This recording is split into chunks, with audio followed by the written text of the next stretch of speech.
ಜಮೀನಲ್ಲಿ ಬೆಳೆದಂತ ಬೆಳೆಗಳೆಲ್ಲವೂ ಕೂಡ ಸರ್ವನಾಶವಾಗೋಯ್ತು. ಬೀದಿಗೆ ಬಿತ್ತು ಅವರ ಜೀವನ. ಯಾವಾಗ ಅಂತ ನಿಮಗೂ ಕೂಡ ಗೊತ್ತಿದೆ.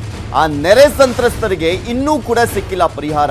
ಆ ಟೈಮಲ್ಲಿ ಬಂದು ರಾಜಕಾರಣಿಗಳೆಲ್ಲ ಏನು ದೊಡ್ಡದಾಗಿ ಇವರಿಗೆ ಪರಿಹಾರವನ್ನ ಕೊಡ್ತೀವಿ, ಕೇಂದ್ರ ಸರ್ಕಾರ ಇದೆ, ರಾಜ್ಯ ಸರ್ಕಾರ ಇದೆ ಅಂತ ಉದ್ದುದ್ದ ಭಾಷಣ ಬಿಗ್ದೋಗಿದ್ರು ಬಿಟ್ರೆ ಪರಿಹಾರ ಮಾತ್ರ ಈ ಕ್ಷಣದವರೆಗೂ ಕೂಡ ಸಿಕ್ಕಿಲ್ಲ. ಮನೆ ಕಳ್ಕೊಂಡು ವರ್ಷವಾದ್ರೂ ಕೂಡ ಸಿಕ್ಕಿಲ್ಲ ಪರಿಹಾರ. ಉತ್ತರ ಕನ್ನಡ ಜಿಲ್ಲೆಯ ಕೊಟ್ಸಾಣಿ ಗ್ರಾಮದ ಜನರು ಕಣ್ಣೀರನ್ನ ಹಾಕ್ತಾ ಇದ್ದಾರೆ. ಬರೀ ಆ ಗ್ರಾಮದ ಜನರ ಕಣ್ಣೀರು ಮಾತ್ರ ಅಲ್ಲ, ಆಲ್ಮೋಸ್ಟ್ ಎಲ್ಲೆಲ್ಲಿ ಈ ರೀತಿಯಾದಂಥ ಸ್ಥಿತಿ ಉಂಟಾಗಿತ್ತು ಅಲ್ಲೆಲ್ಲ ಕಡೆ ಕೂಡ ಜನರು ಇದೇ ರೀತಿಯಾಗಿ ತಮ್ಮ ಅಳಲನ್ನ ತೋಡ್ಕೊಳ್ತಿದ್ದಾರೆ. 2019 ಆಗಸ್ಟ್ನಲ್ಲಿ ಗಂಗಾವಳಿ ನದಿ ಪ್ರವಾಹ ಉಂಟಾಗಿತ್ತು. ಇದು ಕಳೆದ ವರ್ಷದ್ದು. ಈ ವರ್ಷದ್ದು ಹೋಗ್ಲಿ, ಕಳೆದ ವರ್ಷಕ್ಕೆ ಇವರಿನ್ನೂ ಕೊಟ್ಟಿಲ್ಲ ನೆರೆ ಪರಿಹಾರವನ್ನ. ಮನೆ ಕಳೆದುಕೊಂಡು ದನದ ಕೊಟ್ಟಿಗೆಯಲ್ಲಿ ವಾಸವನ್ನ ಮಾಡ್ತಾ ಇದ್ದಾರೆ. 2 ಕುಟುಂಬಕ್ಕೆ ಇನ್ನೂ ಕೂಡ ಸಿಕ್ಕಿಲ್ಲ ಪರಿಹಾರ. ಸರ್ವೆಯನ್ನ ಮುಗಿಸಿ ವರ್ಷವಾದ್ರೂ ಕೂಡ ಪರಿಹಾರ ವಿಳಂಬವಾಗಿದೆ. ಬಂದಿದೆಯೋ ಏನೋ ಗೊತ್ತಿಲ್ಲ ಪರಿಹಾರ, ಅಥವಾ ಅಲ್ಲಿರುವಂತ ಅಧಿಕಾರಿಗಳು ನುಂಗಿ ನೀರು ಕುಡಿದ್ರು ಏನೋ ಗೊತ್ತಿಲ್ಲ.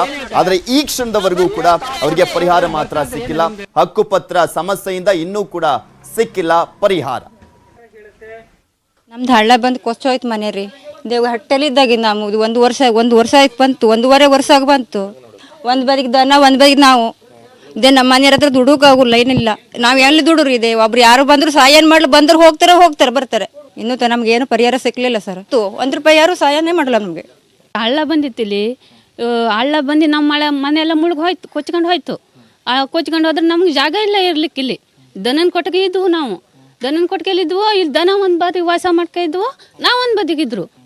ಮನೆ ಒಂದು ಮಾಡಿಕೊಡ್ಲಿ ಅಂತ ಎಟ್ಟ ಹೇಳಿದ್ರು. ನಾವು ಸಹಾಯ ಮಾಡಲಿಲ್ಲ. ನಮಗೆ ಯಾರಿಗೆ ಮನೆ ಹಾನಿಯಾಗಿದೆಯೋ ಅವರಿಗೆ 1 ಲಕ್ಷ ರೂಪಾಯಿ ಕೊಟ್ಟಿದ್ದೀವಿ. ಅಂದರೆ ಅವರಿಗೆ ಪೂರ್ತಿ ಹಾನಿಯಾಗಿದ್ದರೆ 5 ಲಕ್ಷ ರೂಪಾಯಿ ಕೊಟ್ಟಿದ್ದೀವಿ. ಭಾಗಶಃ ಹಾನಿಯಾಗಿದ್ದರೆ 3 ಲಕ್ಷ ರೂಪಾಯಿ ಕೊಡಲಿಕ್ಕೂ ಅವಕಾಶ ಇದೆ.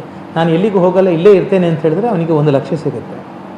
ಅವನ ಜಾಗದಲ್ಲಿ ಏನು ಹಾನಿಯಾಗಿದೆ ಅದನ್ನು ರಿಪೇರಿ ಮಾಡಿದ ನಂತರ ಇನ್ನೊಂದು ಫೋಟೋ GPS ಅಪ್ಲೋಡ್ ಮಾಡಿದರೆ 3 ಲಕ್ಷ ರೂಪಾಯಿ ಸಿಗ್ತದೆ. ಕೆಲವರು ಇನ್ನೂ ರಿಪೇರಿ ಮಾಡಲಿಲ್ಲ. ಮತ್ತು ಇನ್ನೊಬ್ಬ ಮನೆ ಕಟ್ಟಿ ಬೇರೆ ಬೇರೆ ಹಂತದಲ್ಲಿ ನಮಗೆ GPS ಮಾಡಲಿಕ್ಕೆ ಅವಕಾಶ ಮಾಡಿಕೊಟ್ರೆ ಅವರಿಗೆ ಬೇರೆ ಬೇರೆ ಹಂತದಲ್ಲಿ ಒಟ್ಟು 5 ಲಕ್ಷ ರೂಪಾಯಿ ಸಿಗುತ್ತೆ. ಬಟ್ ಇಲ್ಲಿ ಪ್ರಶ್ನೆ ಏನಂತ ಹೇಳಿದ್ರೆ ಅವನಿಗೆ 1 ಲಕ್ಷ ರೂಪಾಯಿ 5 ಲಕ್ಷ ಸಿಕ್ಕಿದೆ.